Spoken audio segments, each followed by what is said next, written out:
Hi, this is Patrick Hunt here, and we're, I think, third week in April now. The weather's been really good, which means that everything in the tunnel is a little bit ahead of where I thought it would be. So in this middle bed here, I've grown overwintering garlic that went in October.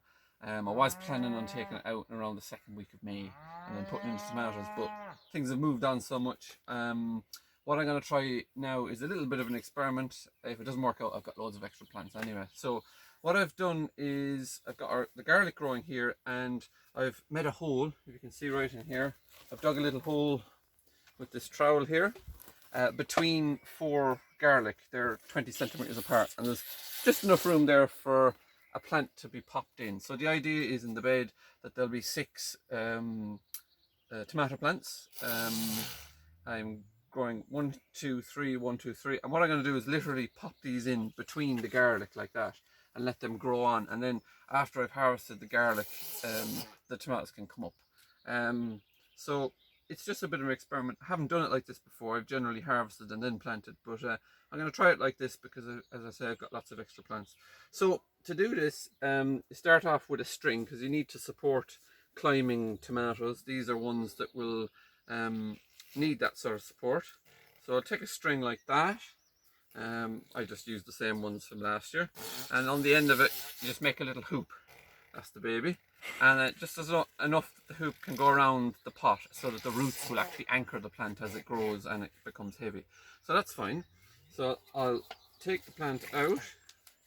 It should have a pretty good root system, and I'll just pop it in quite deep, much deeper than it was, so that I'm burying some of the stem, and I've actually removed some of the lower leaves off of the plant. So that's fine, the depth is okay. But this time, before I put it in, I'm just going to put this little hoop around the base of the plant like that and pop it in so that that is going to support the string. My helper is on his way. There he is. And then what I'll do is I'll put the compost back in over the plant like that. Just basically bury the stem with the string. Just press it down, make sure it's nice and firm in the ground. That's fine. And then take the string and bring it up to an overhead wire like that, and just make sure there's a little bit of give in it. Don't want to make it too tight, and just support it like that, and that's that fine. So there's a little bit of slack in it, and then what I'll start to do then is I'll start to sort of wrap the tomato plant anti-clockwise, because we're in the northern hemisphere.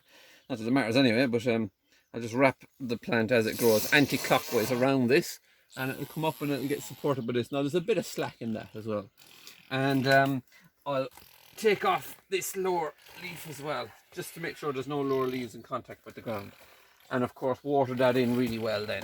So this is a little bit of an experiment, as I said. Normally I would harvest the garlic first, but I'm going to try it and see what happens. It might be a little tricky harvesting some of the garlic, but I'm hoping when I do harvest it, I'm not going to dig the soil. I'm going to take the baby up off the ground. Oh, right, okay.